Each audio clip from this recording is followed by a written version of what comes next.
Diego, voy a leer una pequeña reseña, ¿cierto? Tuya. Diego es licenciado en Economía, especializado en Economía Internacional y Master of Science in International Economics University de Reino Unido, si no me equivoco. Sí, Diego, Reino Unido. y bueno, también eres coautor del libro Libertad, Libertad, Libertad con Javier Milei, y también vas a 4 lanzar... libros tengo con Javier, 4. Cuatro. ¿Podrías quizás mencionarlos todos acá? Política económica contra reloj, maquinita infleta de valuta, otra vez sopa, libertad, libertad, libertad, y ahora lanzo solo, dentro de 15 días, papel pintado. Perfecto. Que es un libro Espectacular, Diego. de economía monetaria. Buenísimo. Ya, Diego, entonces mira, ya más o menos palpamos un poco esa emoción, esa pasión de tu charla. Cualquier cosa tú me avisas, Diego, si quieres compartir pantalla para que las personas vean tu exposición. Todo el éxito, Diego, y al final vendrían algunas preguntas que las personas van a dejar acá por el chat, ¿ya? Perfecto, no hay ningún problema. Empiezo. Dale, bueno, buenas noches a todos, hermanos del otro lado de la cordillera. Voy a dar una charla que yo creo que ustedes tienen que tomar conciencia, el partido, no partido político, el partido de juego metafórico, el partido de fútbol, el partido de ideas que se juega en Chile. Es el más importante de la región. ¿Por qué? Porque Chile es el país de Sudamérica, que es el único país de Sudamérica que no abrazó las ideas colectivistas socialistas que en diferente grado abrazaron todos los países de la región. Que obviamente el caso de Venezuela es el más extremo, y Argentina, desde mi punto de vista, desgraciadamente, está camino a ir hacia Venezuela, y si no falla mi presunción, que creo que no va a fallar, no sé, en cualquier momento me voy a ir a vivir a su país. Así que imagínense la importancia que yo creo que tiene la lucha ideológica en Chile. Es la reina de todas las batallas. Porque es el bastión que los socialistas y colectivistas tienen que tirar abajo en la región para obtener la victoria total. Con esto, siempre con miedo que tengo, porque traten siempre los argentinos, a lugar donde vamos, dicen, argentino creído, cosa que es verdad. Pero les digo, ustedes tienen que tener conciencia, señores, que en 1982 Chile era un país pobre en la región. En todos los indicadores socioeconómicos, Chile estaba debajo del promedio de los 10 países de la región. El PBI per cápita de Chile estaba debajo del promedio de la región. Y en todos los indicadores socioeconómicos de la región, Chile estaba de mitad de tabla, o sea, haciendo la metáfora de una tabla futbolística de campeonato de fútbol, estaba de la mitad de tabla para abajo, mirando el descenso. ¿Ok? Bueno, hoy en día, 2020, casi 40 años atrás, más adelante digo, Chile es el mejor país de la región. ¿Ok? Es el mejor país de la región. Tiene el PBI per cápita más alto de la región. Y en contraposición, Argentina, que en 1982 era el mejor país de la región en todos los indicadores socioeconómicos, hoy en día Argentina es el que está en la mitad de tabla. Y Chile es el que está primero en casi todos. Y está primero en algunos que los chilenos ni saben, como decía acá en privado. A ver, cuando uno mira a los pibes de 15 años, los resultados de las pruebas PISA, Chile es el país donde, por ejemplo, es el único país de la región de los evaluados que más del 1%, el 1.5% alcanza la excelencia en matemáticas. Todos los de la región andan en 0.4, 0.5. En todos los indicadores de las pruebas PISA, Chile es el mejor país de la región. Entonces, ¿y esto cómo fue posible? Porque han sido los menos colectivistas de la región. Han sido los más pro mercado y los más pro idea de la libertad de la región. Y desgraciadamente para ustedes, ya hace varios años que empezaron a abandonar ese camino. A ver, Chile hasta el 2014 creció a un ritmo mayor que el promedio del mundo. A partir del 2014, a partir de las reformas impuestas por Bachelet, o como se diga, Chile empezó a crecer menos que el promedio del mundo. Y en los últimos 6 años ha crecido menos que el promedio del mundo. Entonces, ha empezado a perder lentamente esa ventaja que supo sacarle al resto de los países de la región en el pasado. Y esto lo tienen que tener muy en claro, porque los zurdos en Chile van por todo, porque es el bastión. Entonces ustedes no van a tardar, si ustedes no se dan cuenta de esto, ustedes no van a tardar 40 años en llegar a donde está Argentina. Van a llegar mucho antes, van a tardar, no sé, hipotetizo, 20. ¿Ok? Van a perder lo que tardaron en construir en 40 años, lo van a perder en 20, para que se entienda. O sea, tienen que entender que los procesos de destrucción son mucho más rápidos que los procesos de creación. ¿Ok? Y entonces, en esta batalla que enfrentan, ustedes no pueden ser tibios. Si son tibios, se los llevan puesto. ¿Ok? Pierden por goleada. Entonces vamos a empezar con las ideas. Primero, lo que ustedes tienen que tener como idea faro, y voy a explicar por qué, es que el Estado es el enemigo. La idea faro, farol, testigo, es que el Estado es el enemigo. ¿Esto qué quiere decir? Partido Libertario. Esto quiere decir que ustedes tienen que hacer que el Estado sea cero pasado mañana. Ojalá pudieran, ¿no? Pero no van a poder. Pero esa tiene que ser la meta. Y si no pueden nunca, no importa. La idea que el Estado es el enemigo y que el Estado tiene que ser cero es la idea faro. ¿Por qué? Porque eso es lo que muestra. Es que todo movimiento en ese sentido es el movimiento en el sentido correcto. Primer concepto.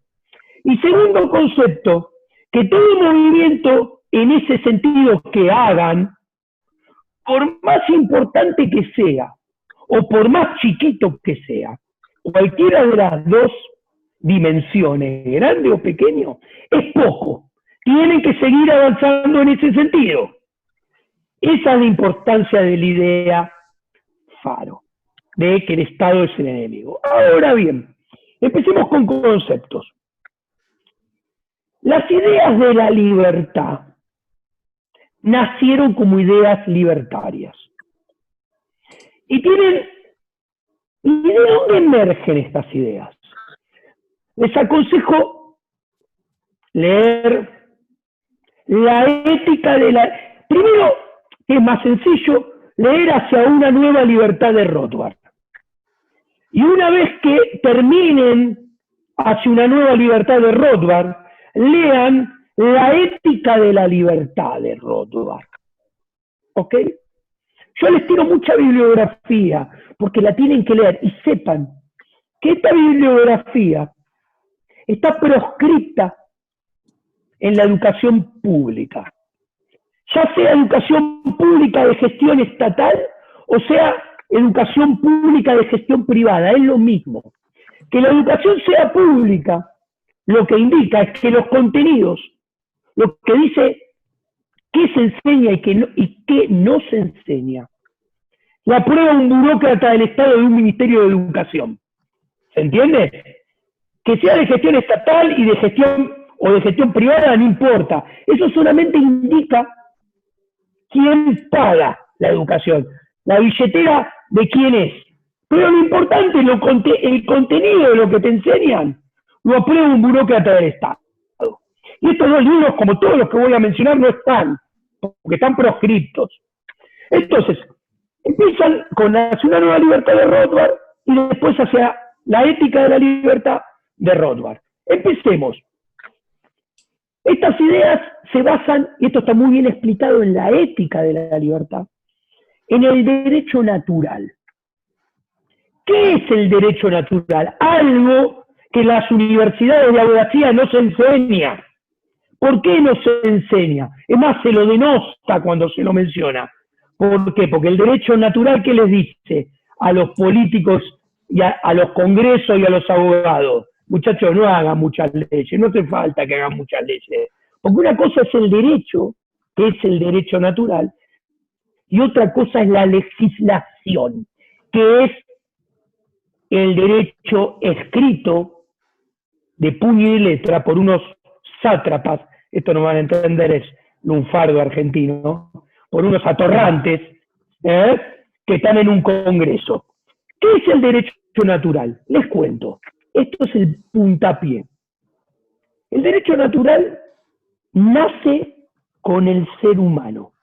Y el derecho natural es válido en todo espacio temporal y en todo espacio físico. O sea, es válido para cualquier hombre, de cualquier color, de cualquier creencia, en el siglo X a.C., en la prehistoria, en el siglo V a.C., en el medioevo, en la edad moderna o ahora.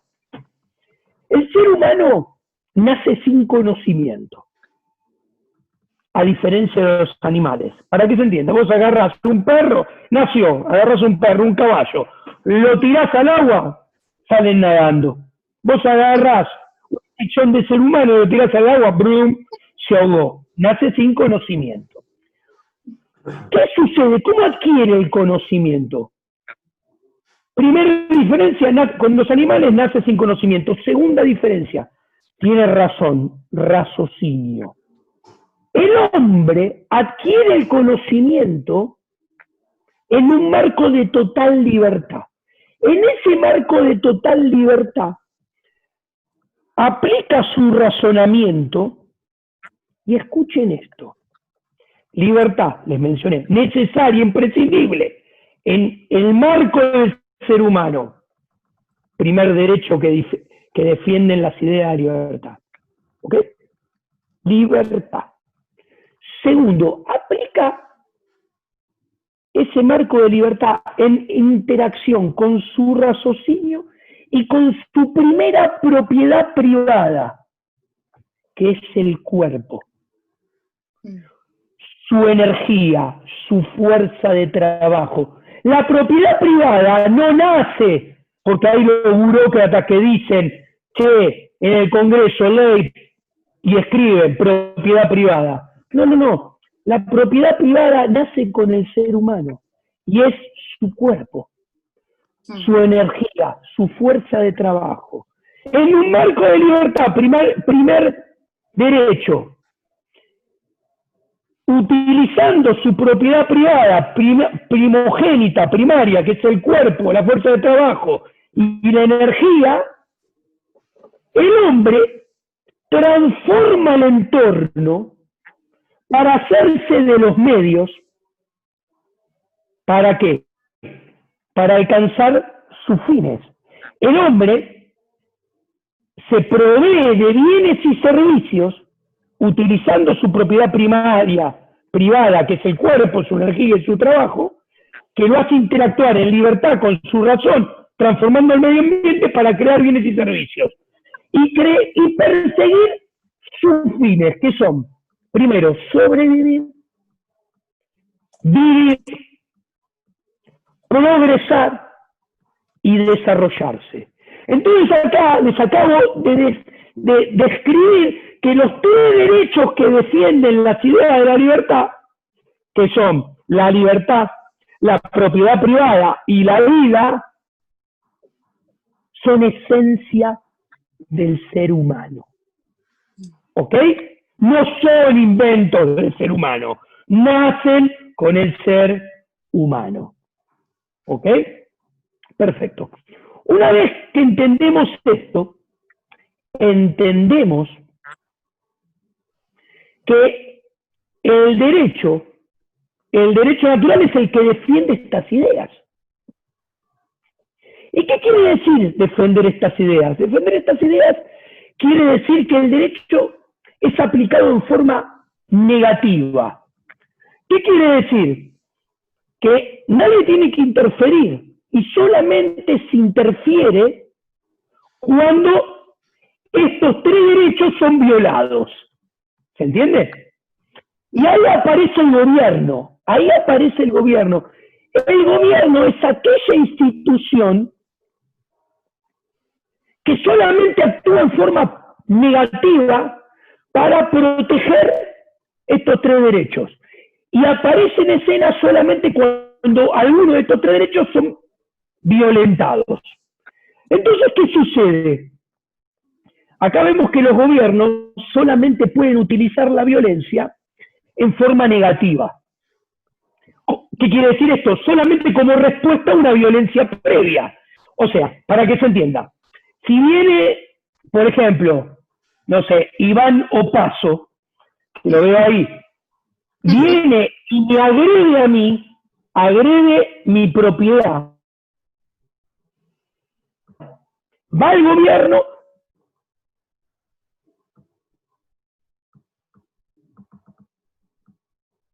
No, Diego, vuelve. No, Uy, se pegó Diego. le expropiaron la conexión quizá. El gobierno ahí está haciendo de la suya. Chura, a ver. Sí, se cayó. De hecho, no está en Cayó, la pero reunión. chuta. Bueno, sí, ¿Tiene el ahí contacto de Diego para que se pueda reconectar? voy a hablar al tiro acá.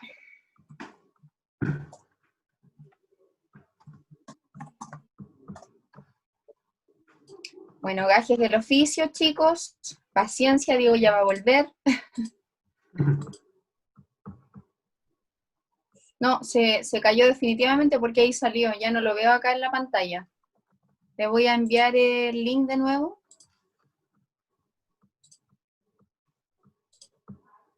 Ya, ahí sí. Ahí mandé el link.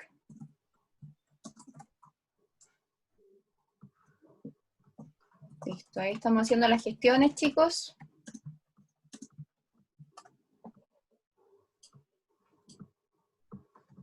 Oye, y en lo mejor iba todo apasionado el Diego ahí contando. Por eso te Pero digo, temo por su vida. Ahí volvió. ahí sí, ¿lo ves? Ahí, espérame. Ahí, listo. Ahí Diego, está Diego. oye, Listo. nosotros dijimos que el Estado te está haciendo una conspiración acá. Puede ser, probablemente. Siempre conspira ese hijo de puta. Entonces, ¿qué sucede? Estábamos con el ejemplo de Iván. Viene Iván Opaso, viola mi propiedad privada, entonces el gobierno actúa en forma negativa, en forma con represalia. Le dice, mira, Iván, vos a Diego le robaste 100 pesos. Entonces vos tenés que ahora resarcir a Diego. Uno, te voy a sacar los 100 pesos y se lo vas a devolver a Diego. Listo. Pero además te voy a sacar otros 100 pesos para que vos sientas el mismo mal que le ocasionaste a Diego y se lo vas a dar a Diego. Listo, ahí terminó. ¿Ok? Esto es muy interesante tomar conciencia hoy en día de esto. ¿Por qué? Porque ustedes fíjense que esta utilización de la violencia permitida a un gobierno es solamente en represalia y para subsanar los daños provocados por un acto violento previo. Ahora bien, fíjense que ese acto violento previo tiene que tener ciertas condiciones. Tiene que haber existido efectivamente, o sea, Iván me tuvo que haber robado 100 pesos. se tuvo que haber comprobado que Iván me robó los 100 pesos. Es más, tuvo que haber habido un daño cuantificable. Yo tener 100 pesos menos.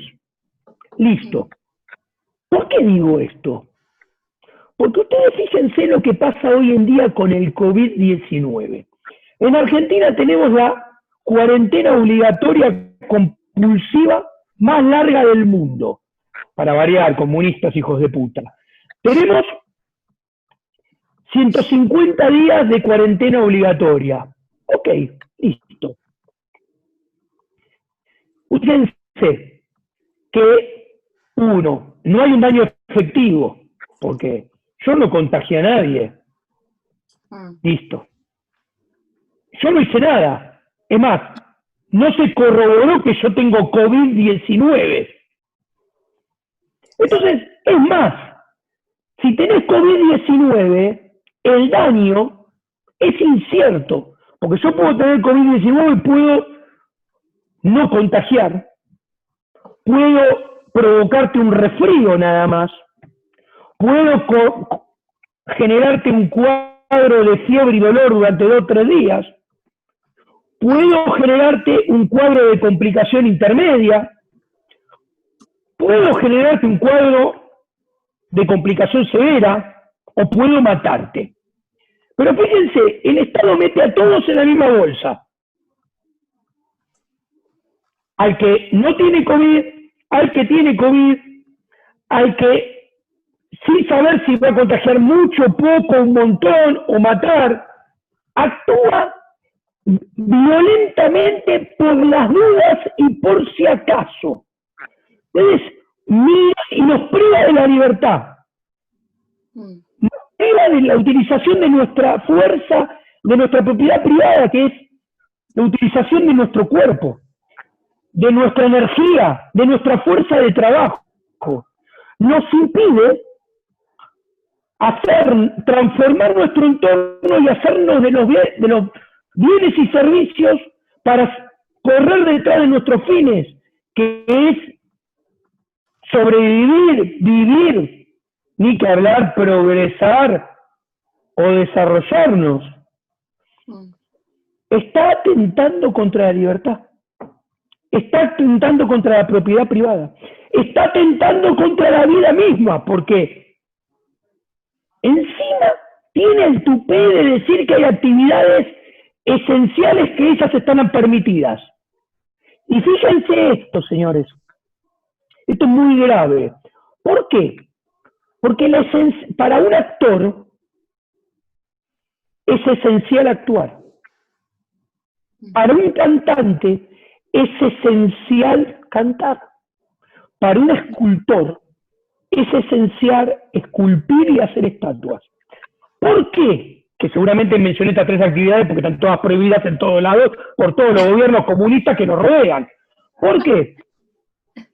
Porque dado que todos nosotros somos distintos, porque somos por naturaleza distinta, tenemos diferentes intereses, diferentes habilidades, que esos diferentes intereses, diferentes habilidades que nacen con nosotros, estoy hablando, como verán, de filosofía muy fuerte, porque toda esta filosofía muy fuerte que estoy hablando es la que todo el discurso hegemónico de la religión del Estado y de la religión de la política en la cual nos adoctrinan en la educación pública, es esta filosofía la que está oculta, la que esconden. ¿Qué quiero decir? Estas diferencias entre todos nosotros, no hay 2 seres humanos iguales, son las que hacen a la diversidad del conocimiento, a la diversidad y a la división del trabajo, que son las que producen o las que generan que todos trabajemos en diferentes cosas. Son los pilares del comercio. En definitiva, son los pilares del progreso y de la civilización humana. ¿Ok? Y la igualdad de oportunidades no existe. Cuando el Estado te dice que quiere brindar igualdad de oportunidades, te mienten. Y esto es muy sencillo, metafóricamente se entiende. A ver, Messi tiene diferente habilidad para jugar al fútbol que yo. Y si viene el Estado y nos quiere brindar la igualdad de oportunidades de ser jugadores de fútbol, a mí y a Messi, y les cobra impuestos a todo el mundo para poner un colegio o una escuela de fútbol, la única manera de lograr igualdad entre Messi y yo a la hora de que seamos jugadores de fútbol es, uno, prohibiéndole jugar al fútbol a Messi, dos, cortándole las piernas a Messi. ¿Ok? Es imposible que tengamos la misma oportunidad para ser jugadores de fútbol. Entonces, ¿qué quiero decir? Lo que estoy desnudando es que la igualdad de oportunidades es una mentira. Lo que estoy intentando desnudar, que es una falacia, y que cuando se intenta lograr, se lo hace igualando estratosféricamente para abajo. Porque cuando en la educación pública, dan educación pública, y hay un programa tabulado que a todos se le tiene que enseñar directamente una determinada cosa. ¿Qué pasa? El alumno de arriba, el más inteligente, se siente frustrado, porque lo que enseñan es muy fácil, lo aprende de taquito, se aburre y deja de prestarle atención. El alumno del medio se siente frustrado porque se esfuerza y ve que el alumno más inteligente lo hace de taquito y ya le cuesta un montón. Y el alumno de abajo no le puede seguir el tren ni el del medio ni el de arriba. Entonces es mentira que hay igualdad de oportunidades, es mentira que se puede tejer la igualdad de oportunidades. Ahora, volviendo a lo que estaba diciendo, muy importante, como pueden ver, cada vez que interviene el Estado, con el ejemplo del COVID se ve muy sencillo. Hablaba de los roles esenciales, y del escultor, del pintor y del actor. Esta es otra falacia del Estado. ¿Por qué? Porque la esencialidad es algo que se puede definir solamente del individuo. ¿Qué quiero decir? Un individuo solamente desde la individualidad se puede construir una función de utilidad a maximizar. Porque yo solamente sé mis gustos, yo solamente sé mis preferencias y yo solamente conozco mis restricciones. Entonces, con toda esa información que solamente la puedo tener yo, puedo maximizar esa función sujeta a una restricción. Ahora bien, desde lo colectivo, desde el socialismo, jamás se puede acceder a toda esa información. Y si por las propias características de esa información, que esto lo explicó muy bien el teorema de la imposibilidad del socialismo de von Mises en la década del 30 del siglo XX. Entonces, ¿qué quiero decir? Si aún se pudiera acceder a toda esa información que es una quimera, el bienestar social no se conoce, no se puede saber. ¿Por qué no se puede saber? Porque para mí el bienestar es una cosa y para cada uno de ustedes el bienestar es otra cosa. ¿Por qué? Porque el bienestar de cada uno de nosotros se construye a partir de nuestras preferencias, que son todas diferentes, a partir de nuestras funciones de utilidad, que son todas diferentes. Entonces no existe bienestar social. Y no se puede, y en consecuencia, como no existe, no se puede maximizar. Y esto es muy importante porque nos mienten desde la educación pública que gobiernan por y para nosotros, por y para el bienestar general. Gobiernan por y para algo que no existe. ¿Ok? Entonces, acá nos tenemos que dar cuenta que toda esta construcción desde lo más profundo de la esencia del ser humano está mal. Es mentira. Y es una mentira construida en pos de los políticos y gobernantes. En un juego de suma cero. Si ellos ganan es porque nosotros perdemos. Ok, listo. Ahora pasemos a una arena un poco más terrenal y política. ¿Cuándo surgen y cómo surgen las ideas de la libertad? Las ideas de la libertad surgen originalmente en Inglaterra del siglo XVII. A mediados del siglo XVII tenemos la revolución de Cromwell en Inglaterra, ¿ok? Luego de esa revolución surgen los niveladores. Los niveladores son, y te pido compartir, por favor, si puedo compartir pantalla. Absolutamente. A ver. Ahora sí. Listo, a ver, lo tengo acá. Dale. A ver, share, acá está. Perfecto. Acá creo que lo vamos a poder ver. Súper. Ahí se ve tu pantalla. Listo, listo. ¿Qué les quiero mostrar? Ustedes me ven a mí también, ¿no? ¿O no? Sí, también te vemos a ti. Bueno, perfecto. Importante. El liberalismo surgió como una respuesta al mercantilismo y al feudalismo. El liberalismo surge en el siglo XVII, está mal, ahí en el 1600, en una Europa que estaba caracterizada por un Estado central, absoluto, en el cual el rey gobernaba por derecho divino en la cima de toda una red que era muy restrictiva, tanto en la esfera política como en la esfera económica. Teníamos en la esfera política los reyes que gobernaban por y para Dios, y en la esfera económica teníamos burocracias donde había gremios de artesanos que tenían prebendas de los reyes.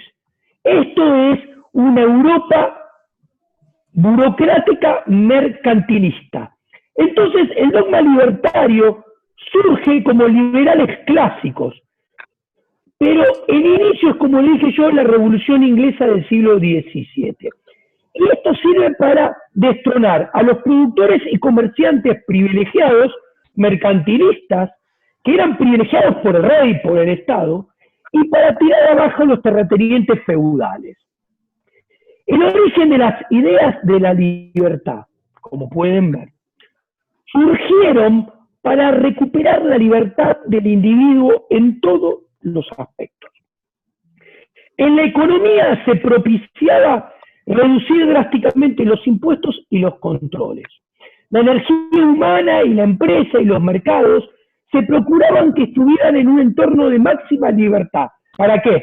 Para desarrollarse, para producir, para competir y así beneficiar a los consumidores. Y acá aparecieron los levelers o los niveladores, que sostenían que por derecho natural, que de esto les hablé, desde el nacimiento todos los hombres estaban igualmente vinculados con la propiedad, con la libertad, con la independencia. Y así es como en 1647, 1649 surgen los levelers en Inglaterra. Y a final del siglo XVIII, John Locke plantea que los derechos naturales de cada individuo sobre su persona y sobre su propiedad, que es su cuerpo, su intelecto, su fuerza y su energía, era lo principal.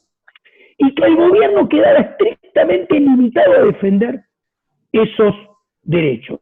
Y siempre que cualquier gobierno avanzara sobre eso, el gobierno podía rajar, echar a ese gobierno. La gente, perdón, podía echar, abolir a ese gobierno. ¿Ok? En el siglo XVIII ya, en 1720, estas ideas hacen más fuertes. Surgen los verdaderos Whigs, que están encabezados por Telstar y Gordon, que estos publican lo que se llamaron las cartas de Catón. Catón era, ¿por qué cartas de Catón? Porque estas cartas que se publicaron en el British Journal y en el London Journal, se llamaban cartas de Catón porque Catón fue el principal oponente a Julio César en Roma. Julio César, persiguiendo el absolutismo que terminó en un imperio, y Catón defendiendo la república. Entonces, estos los Whigs tomaron el legado de Locke y lo hicieron más extremo. Ellos dijeron, miren, toda la historia de la humanidad es un registro de conflicto permanente entre el poder y la libertad.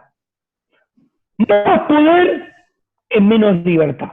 Así de simple. Por lo tanto, en lo posible, el gobierno tiene que ser lo más chiquito posible. ¿Y esto dónde prendió fuertemente?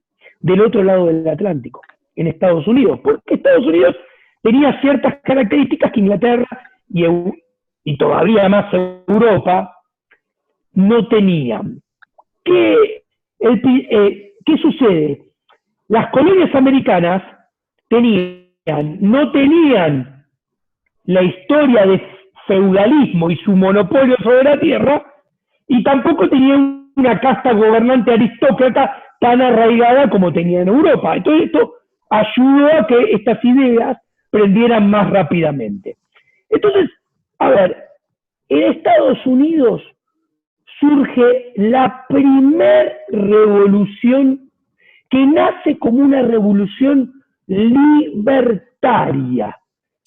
La Revolución Americana de 1776, sobre todo en los primeros 13 años, creó gobiernos con restricciones sin precedentes, como nunca había habido en la historia moderna de la humanidad hasta ese entorno. Y las ideas del liberalismo, del libertarianismo, nacieron como las ideas de la esperanza, del cambio radical. Ustedes llaman Partido Libertario. Las ideas libertarias tienen un principal activo. Son las ideas del cambio radical, del cambio extremo. No hay ideas más radicales que las ideas libertarias. No hay ideas que quieran producir cambios más de fondo que las ideas libertarias. El principal enemigo de los libertarios no son los socialistas y los colectivistas, son los conservadores. Y esto lo explica muy bien Rothbard en Hacia una nueva libertad. ¿Cuál es el problema? Y acá la pantalla está a propósito partida en una mitad izquierda y en una mitad derecha. Las ideas libertarias son la antítesis del conservadurismo. Las ideas libertarias, que son las ideas originales del liberalismo, nacen como partido de la esperanza, como el partido radical, como las ideas de la libertad, que apoyaban la revolución industrial, el progreso, el desarrollo de la civilización humana. El liberalismo nació como extrema izquierda. Cuando la Revolución Francesa, que es posterior a la Revolución Americana, el Congreso, la Asamblea en realidad, que surge de la Revolución Francesa, los que querían los cambios en serio, que eran los libertarios, se sentaban a la izquierda. Los que querían mantener el status quo, que eran los conservadores, se sentaban a la derecha.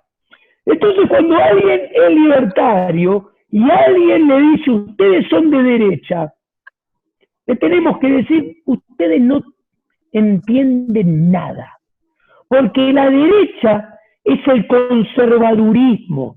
La derecha es el que quiere mantener el status quo. Y nadie quiere cambiar nada más profundamente que los libertarios. Como dijo Lord Acton, el liberalismo es la revolución permanente.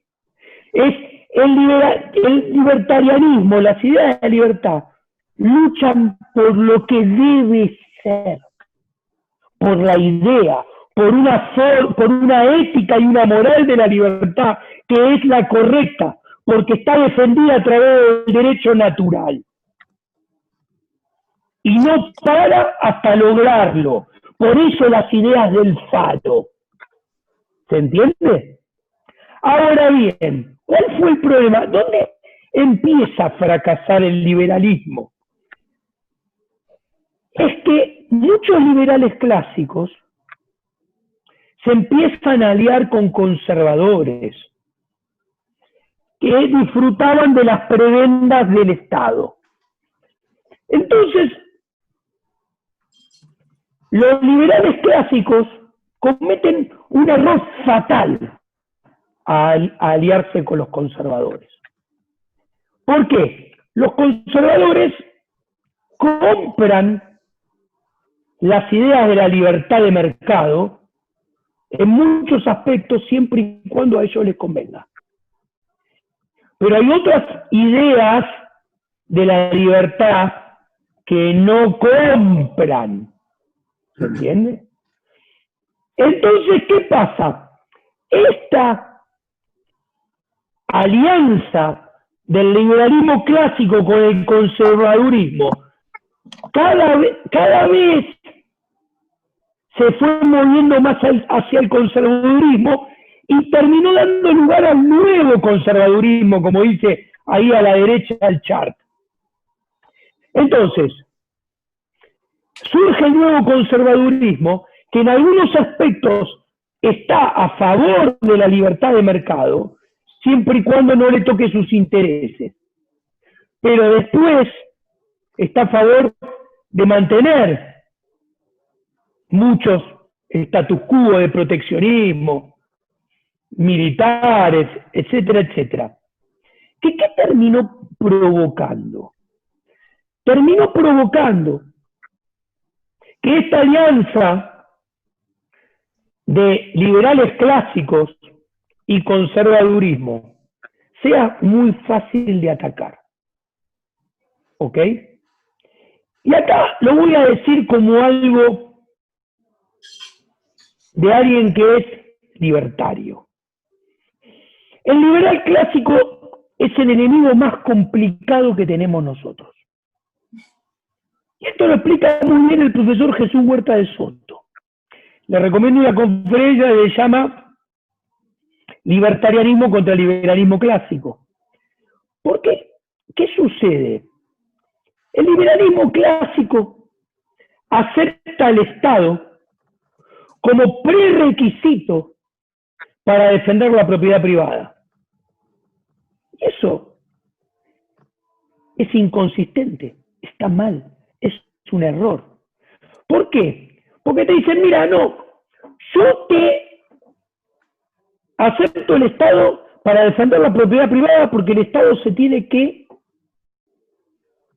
encargar de la seguridad para proteger la propiedad privada y la justicia por si alguien viola la propiedad privada. Ah, qué bárbaro. Che, ¿y cómo se va a encargar de eso? Y tiene que cobrar impuestos para financiar todo ese circo. Ah, o sea, vos me estás diciendo que el punto de partida es violar la propiedad privada para proteger la propiedad privada. Porque cobrar impuestos es violar la propiedad privada. ¿Se entiende? Entonces, ok, acá empezamos a ver que la idea está mal. Más aún, vos, liberal clásico, estás diciendo que el Estado tiene que tener el monopolio de la seguridad y la justicia. Perfecto, listo. Yo te contesto, todo monopolio está condenado a crecer. Todo monopolio está condenado a crecer y perseguir su renta extraordinaria. Y como resultado de ese crecimiento, persiguiendo su renta extraordinaria, todo monopolio tiene que o va a brindar los bienes y los servicios que presta cada vez a un precio más caro y de peor calidad. Ningún liberal clásico lo niega eso cuando estamos hablando de monopolios. Listo. Ahora bien, cuando tomamos conciencia del monopolio del Estado, nos damos cuenta que perseguir la renta extraordinaria es perseguir un Estado cada vez más grande, un gasto público cada vez mayor. Y cuando nos damos cuenta que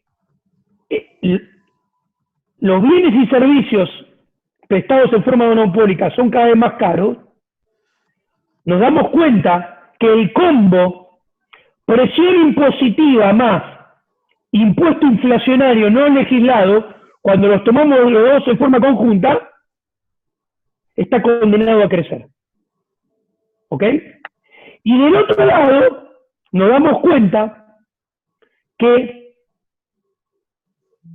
la seguridad y esa justicia, que son prestadas del Estado en forma monopólica a cambio de cada vez más gasto público, cada vez más impuestos, están condenadas a ser de peor calidad. ¿Ok? Entonces, aceptar el Estado lo que hace es que nos pone delante de nosotros un monopolio, el monopolio de lo más grave, porque no queremos monopolio de bienes de consumo final, pero aceptamos monopolio de la ley, de la seguridad, de la justicia y del castigo. Una locura.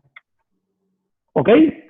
Ahora bien, si tenemos en cuenta que los monopolios están condenados a crecer, y acá les traigo un autor de la escuela austríaca que está vivo hoy en día. Yo les cuento cómo es su árbol genealógico. Tienen a Menger, que su principal contribución, sus dos principales contribuciones son la teoría subjetiva del valor y la teoría de la aparición del dinero. Discípulo de Menger es von Bauer, cuya principal contribución también son dos, que es la teoría del capital de la escuela austríaca. La escuela austríaca es la única escuela que tiene teoría del capital con la dimensión tiempo adentro. Del otro lado, la escuela de Chicago, el monetarismo y el keynesianismo no tienen nada ni parecido a esto. ¿Ok? La segunda contribución de von Bauer, que es destrozar la teoría de la explotación / plusvalía marxista. ¿Ok? Después viene von Mises. Von Mises tiene de discípulo a von Hayek. Von Mises hace tal vez el tratado más importante de la escuela austríaca, que es la acción humana. Después viene von Hayek, que juntos los dos terminan dándole forma a la teoría del dinero y del ciclo económico. Cuando von Mises deja Europa y cruza el Atlántico y va a vivir a Estados Unidos, tiene dos grandes discípulos, Rothbard e Israel Kirzner. Israel Kirzner hace una contribución fabulosa que explica para los socialistas que no hay ninguna torta a distribuir. ¿Ok? Eso es fabuloso. Y ahora bien, Rothbard tiene dos grandes discípulos. Jesús Huerta de Soto y Hans Hermann Hoppe. Los dos están vivos. Hans Hermann Hoppe, les recomiendo en su libro Monarquía, Democracia y Orden Natural, explica cómo con la democracia universal y republicana, que es un régimen de gobierno de propiedad pública, el Estado está condenado a crecer. ¿Ok? Y no hay defensa contra eso. Y que los cambios no se pueden hacer desde arriba y desde adentro. Nunca se pueden hacer, pero menos en una democracia. Porque ha podido desarrollar los antídotos más importantes para evitar los cambios. ¿Por qué? Porque te dicen que gobiernan por y para vos. Y que vos sos el Estado. Y que vos sos parte del Estado. Entonces, que se aumenta el gasto público y suben los impuestos, ese aumento del gasto público y esa suba de impuestos es por y para vos. Entonces no te defendés. Entonces, cuando vos, hay que tener en cuenta que cuando atamos esto con la fatal arrogancia de Hayek, más el teorema de imposibilidad del socialismo de von Mises, más el camino de la servidumbre de Hayek, nos damos cuenta que el socialismo no es Cuba, el socialismo no es Venezuela. Cualquier subsecretaría, secretaría de cualquier ministerio es socialismo, porque interfiere en la acción, en el proceso dinámico espontáneo de la acción humana, que es la interacción de los agentes individuales, creando valor, descubriendo medios para perseguir fines. Y en ese proceso creador, que necesita la libertad, vamos creando nuevos desajustes sociales y a su vez encontrando los medios para subsanar esos nuevos desajustes sociales que habíamos creado y poder perseguir nuevos fines. Y el Estado, con su intervención, rompe toda esta dinámica. Y uno entiende que el Estado, ¿cuál es el origen del Estado? El Estado es violencia, es agresión física, es fuerza coactiva. ¿Cómo nace el Estado? El Estado nace cuando un pueblo en el pasado avanzó sobre otro pueblo violentamente, lo confiscó, se apoderó de su riqueza, de sus medios de producción, y en lugar de matar a los habitantes del pueblo invadido, los hizo esclavos. Al hacerlos esclavos, nace el Estado. ¿Por qué? Porque ahí se parte la sociedad en dos. El Estado es el que crea la división de la sociedad en castas. Y como bien decía el sociólogo alemán Franz Oppenheimer, los invito a leer su libro El Estado, la sociedad está dividida en dos tipos de habitantes. Los que viven de los medios económicos. ¿Qué son los medios económicos? Yo vivo de los medios económicos. Yo compro mi dinero. Yo lo compro mi dinero. ¿Y cómo compro mi dinero? Logrando que un ser humano adquiera voluntariamente los bienes o los servicios que yo produzco.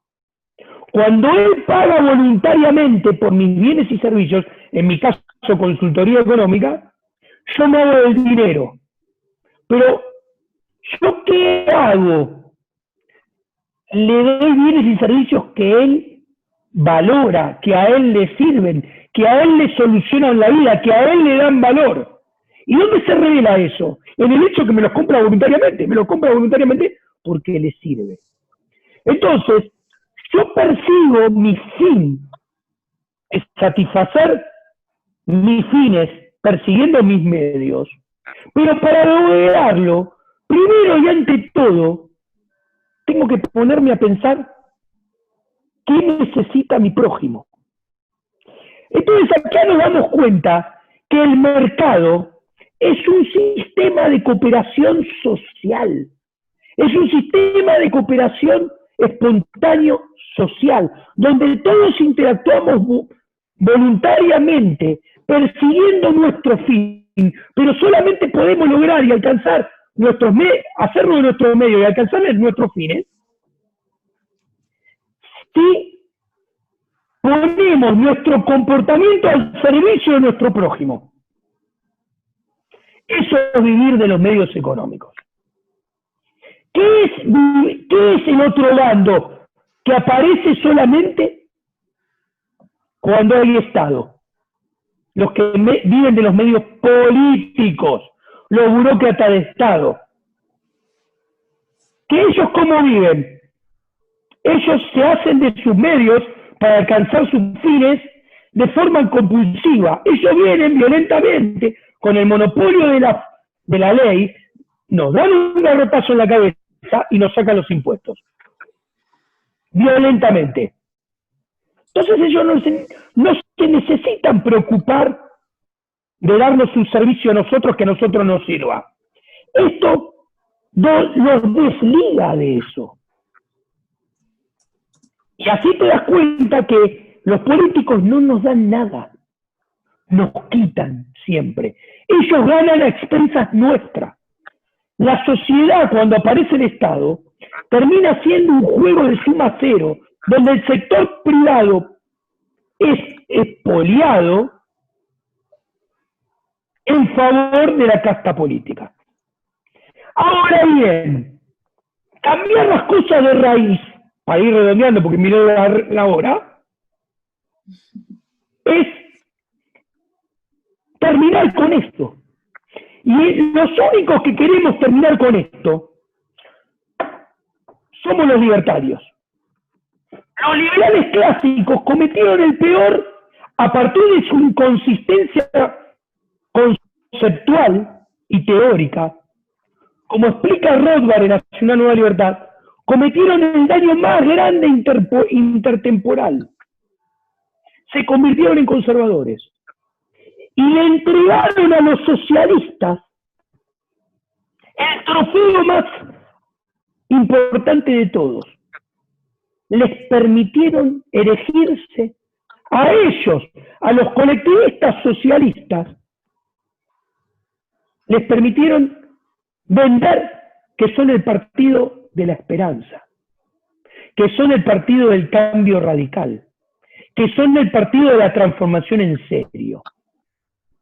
Cuando son los más conservadores de todos. ¿Por qué? Porque los socialistas colectivistas hacen un culto de la defensa del Estado. Hacen un culto de no cambiar las cosas, sino de acrecentarlas. Hacen un culto de agrandar esta grieta entre los que vivimos de los medios económicos versus los que viven de los medios políticos. Es más, los colectivistas y los socialistas terminan haciendo, por eso son los más conservadores, un culto de hacer que los seres humanos seamos diferentes ante la ley. Porque en toda sociedad socialista y comunista hay gente de primera y hay gente de segunda frente a la ley. La gente de primera son los miembros del partido. son los burócratas del Estado. La gente de segunda frente a la ley somos todos nosotros, los agentes privados. Y como si todo esto fuera poco, no hay nadie que atente más contra el derecho natural que los socialistas y los comunistas, porque atentan el derecho natural en sus tres dimensiones. La propiedad privada, ¿ok? La libertad y por ende la vida misma. Entonces, nos terminan llevando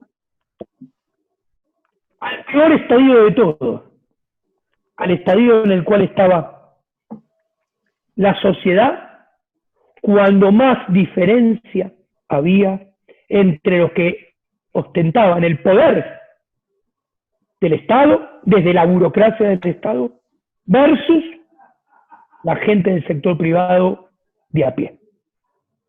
Por eso en Chile, que ustedes son el país de la región donde había más gente que vive de los medios económicos y menos gente que vivía de los medios políticos, tienen que estar muy atentos y tener todo esto que les dije muy presente. Y tienen dos enemigos, los comunistas y los socialistas y colectivistas, pero esos son los amigos muy fáciles de identificar, porque están en la trinchera de enfrente. Los liberales clásicos se ponen en su misma trinchera. Y cuando no se den cuenta, se van a enterar que les están tirando desde adentro de su propia trinchera. Y ¿saben qué es el problema? Eso termina haciendo que gane la trinchera de enfrente. Los liberales clásicos, sin quererlo, siempre terminan jugando para los socialistas y comunistas.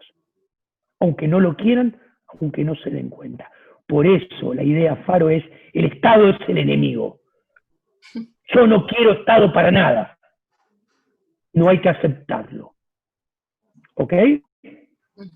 Si estamos condenados a vivir con el Estado porque no se lo puede hacer desaparecer de un día para el otro, bueno, tenemos que tener conciencia de ello.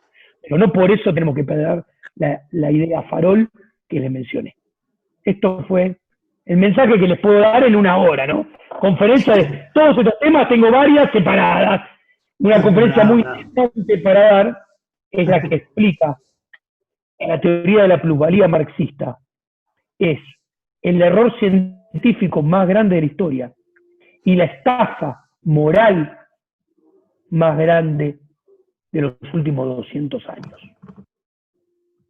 Otra conferencia es que el empresario es un benefactor social. Todo al revés de lo que nos enseña la educación pública. Para que se den cuenta, todas estas conferencias, hablé una hora, yo las tengo armadas en longitud de 2 horas. Traté de ir al grano muy esencial con lo libertario, porque ustedes son del Partido Libertario, ¿no? Diego, de todas formas, yo creo que puede existir la posibilidad quizás más adelante reunirnos de nuevo, ¿cierto? Obviamente. Para ir como cerrando aquellas cosas que quizás ahora quedaron un poco ahí pendientes. Pero fue una buena charla, obviamente, porque se trata del tema de los fundamentos de la libertad. Exacto. La libertad se defiende con utilitarismo, se defiende con fundamentos. Exactamente, el utilitarismo es el mejor amigo del intervencionismo estatal. Sí. Y es el camino de la servidumbre. ¿Por qué? Porque si yo miro mis numeritos, siempre le estoy dando excusa al político para que intervenga y los intente mejorar. En cambio, si yo discuto desde el plano ético, moral y filosófico, se acabó el asunto, gano por goleada. Es cierto. Diego, mira, ahora yo voy a abrir el chat. Atención, Sí. Ustedes, los que están acá en la charla, el chat está disponible, ¿cierto? Para que puedan ir mandando sus preguntas. Vamos a elegir 5 en vista del tiempo también. Acá tengo la primera. Y Juan, tú lees la siguiente y ahí nos vamos turnando. Sí, Diego, mira, acá nos pregunta Francisco Villarruel. Dice, sí. Buenas noches, yo llevo tiempo pensando pensando en que los partidos liberales deberían de posicionarse como de centro en el espectro político. De hecho, lo iba a proponer, pero ya que está usted acá, quisiera preguntarle, ¿qué opina de posicionar a los liberales en el centro del espectro político? Me imagino que los liberales clásicos, ¿o no? Me imagino por lo que tú has ido explicando. Yo voy a ser muy contundente y voy a decir algo que estuve diciendo previamente. Y esto, desde quiero que se me interprete bien, porque nada, estoy de este lado de la cordillera, no conozco del todo la idiosincrasia chilena, pero me voy a tomar el atrevimiento de decir, uno, concretamente, yo estoy en contra de encasillar los partidos libertarios en izquierda, derecha o centro. ¿Por qué estoy en contra? Porque si a mí me preguntás, no encaja en ninguno de los tres lados para el promedio de la gente. Solamente los libertarios entendemos dónde estamos parados. ¿Ok? Por lo tanto, a mí me gusta decir que los libertarios somos los más radicales, en el sentido de que queremos las transformaciones más de fondo. Dicho esto, y ahora voy a avanzar en lo que quiero ser cuidadoso, yo lo comentaba en privado, me puedo equivocar, pero yo tengo cierta sospecha que la sociedad chilena es un poco más conservadora que la sociedad argentina, y en esto los libertarios tenemos que tener mucho cuidado.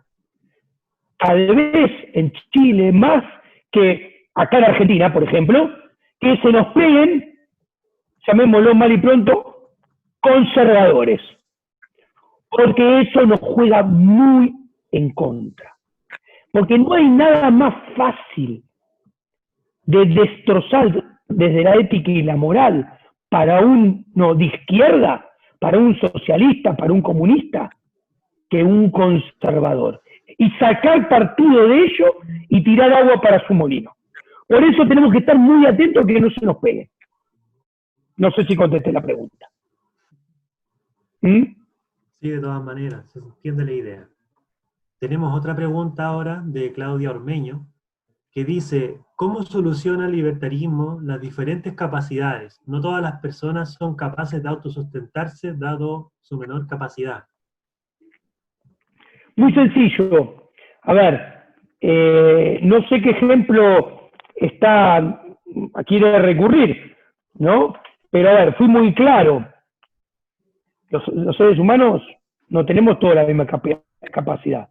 Ergo, no podemos hacer de la misma manera todas las cosas. Hay gente más capaz, gente menos capaz para hacer determinadas cosas. El que es menos capaz para hacer A, probablemente va a ser más capaz para hacer Z. Ok, listo. Ahora bien, si me imagino que se refiere a casos en los cuales el ser humano no puede proveerse los medios para vivir por sí solo, ya que tiene determinados problemas. Perdón, señores, el ser humano eso lo resolvió siempre y sin tener que generar los costos que genera la socialdemocracia.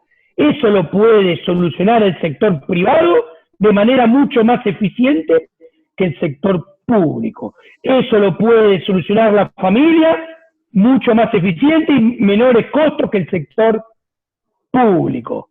Por favor, las ONG, las iglesias, de todas las maneras, lo va a resolver de mejor manera que el Estado.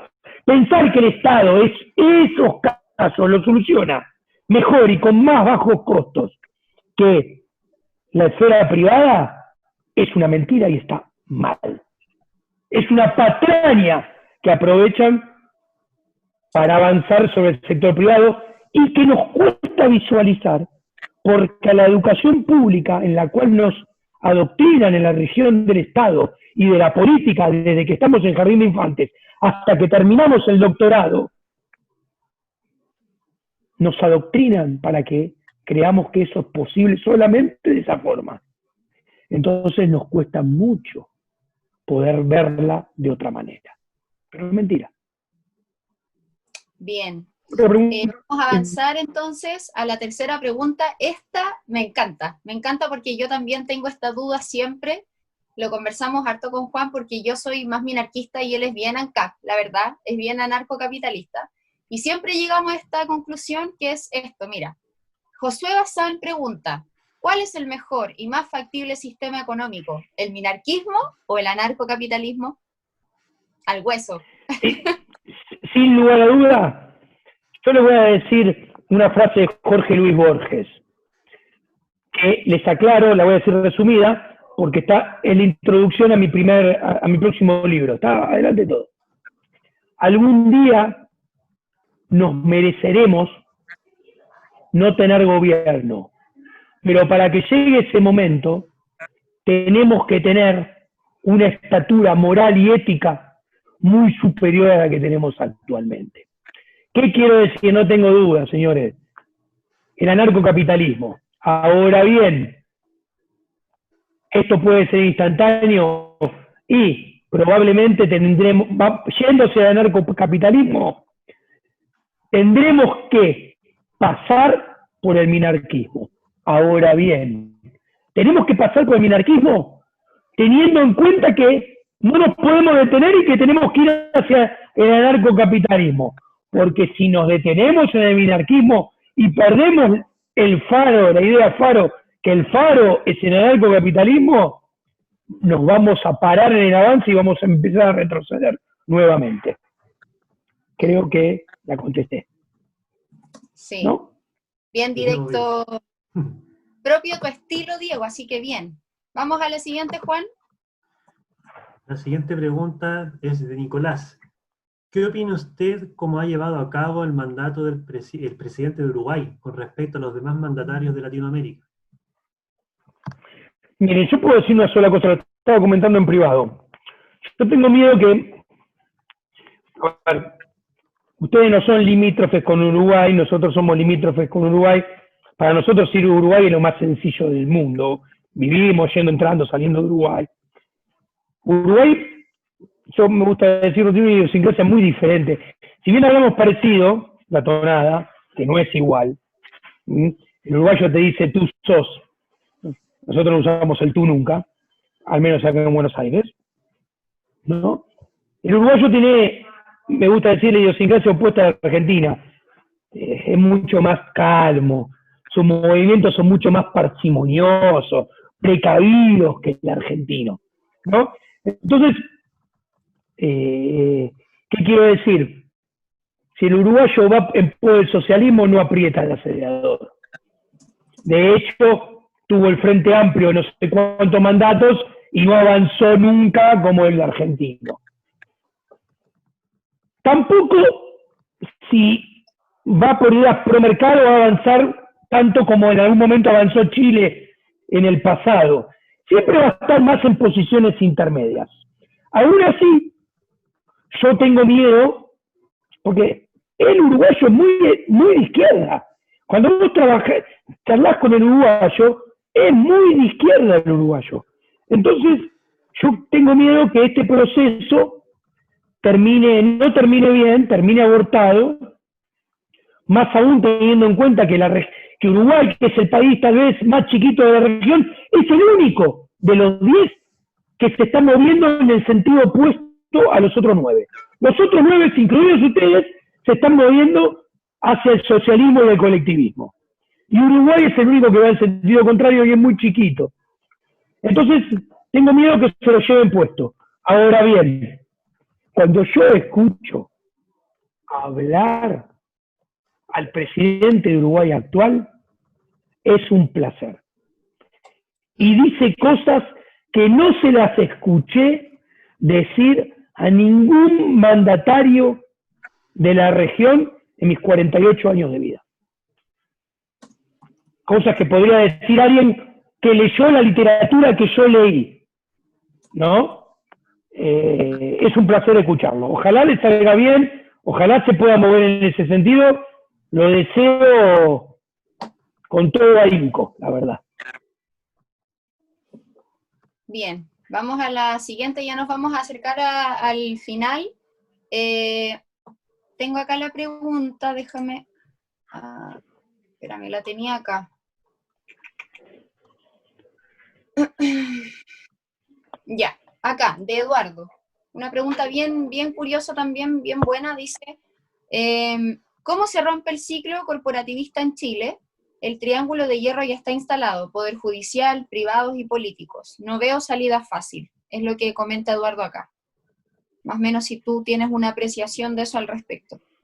Bueno, les recomiendo que entren a internet, a una página de un diario, entren en Google y busquen una nota mía en infobae.com. Es el portal, después del País de España, más leído de habla española en el mundo. Es un portal de Argentina. Infobae.com.ar. Hay una nota que se llama Liberalismo, Democracia y Probabilidades de Cambio, que la he escrito yo. Está basada en el libro Monarquía, Democracia y Orden Natural de Hans Hermann Hoppe. Leanla, para que tomen conciencia de lo casi imposible que es cambiar ese trípode que me acaban de nombrar recién. Porque el problema es la democracia. La democracia es republicana y representativa. No es un tótem que hay que adorar y amar. ¿Ok? La democracia es un sistema de gobierno de propiedad pública. Entonces está condenada a avanzar sobre la propiedad privada y sobre el derecho natural del ser humano. Entonces, no hay que adorarla. Hay que ir deslegitimándola de a poco y construir un nuevo sistema de gobierno. Probablemente nosotros no lo veamos, pero les aclaro que todo cambio a lo largo de la historia de la humanidad se hizo así. Primero deslegitimando de a poco lo que uno tiene a partir de las ideas intelectuales y después tratándola de llevar de a poco. O sea, primero la revolución cultural y después la revolución fáctica, para decirlo de alguna parte. Yo creo que la gente libertaria tiene que aprender mucho de los de izquierda, de los socialistas, de los colectivistas. ¿En qué?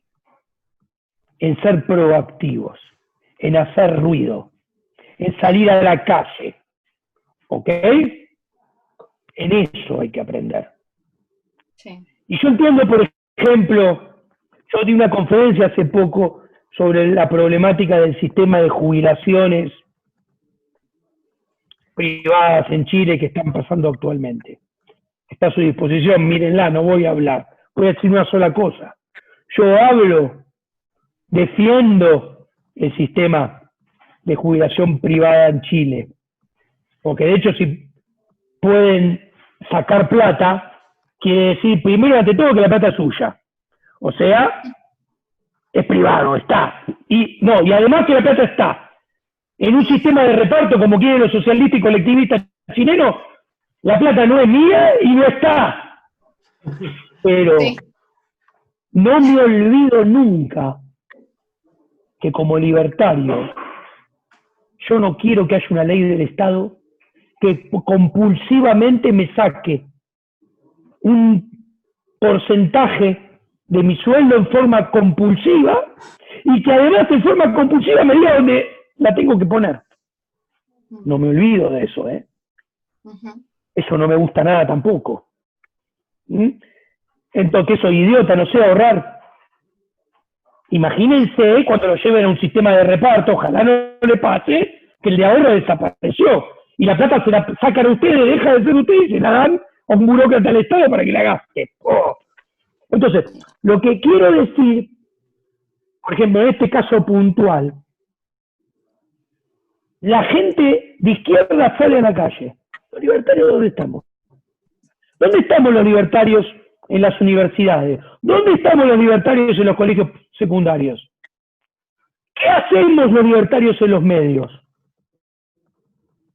Y cuando yo digo que tal vez yo percibo que ustedes son más conservadores que nosotros. Claro, nosotros estamos 10 veces, 100.000 veces peor que ustedes. Pero yo los invito a que busquen una discusión mía, que googleen Diego Giacomini destrozando a político argentino. Eso era una diputada nacional. Que ese día la habían mandado a la televisión para tantear qué imagen pública tenía para ser la candidata mujer vicepresidenta de Macri en su lista. Googleen lo que yo les digo, miren lo que yo les digo en la televisión en Argentina. Perfecto. Yo voy con patada anilla en el medio del pecho, por no decir con patada anilla en la nuca. ¿Qué quiero decir? Esa es la actitud que tiene que tener. Esa es la actitud, porque si no, no lo llevan puesto. No. No hay que ser tibios, como tú nos decías al principio. Cero tibios. Si Cero somos tibios, nos cuesta un almuerzo. Exacto. Vamos con la última pregunta, Diego, es de Diego Navarro, que dice, ¿cómo contrarrestamos desde la libertad el posicionamiento que ha hecho la izquierda ganándose la cultura y la educación? Exactamente lo que estaba diciendo recién. Básicamente,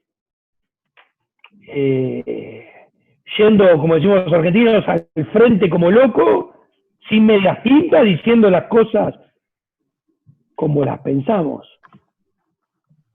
¿Ok? Y en esto, por ejemplo,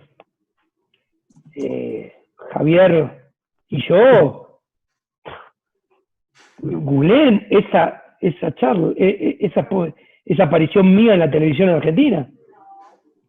Diego Giacomini contra Carolina Banfi, creo que se llama. Diputada nacional, hay que ser así, esa actitud hay que tener.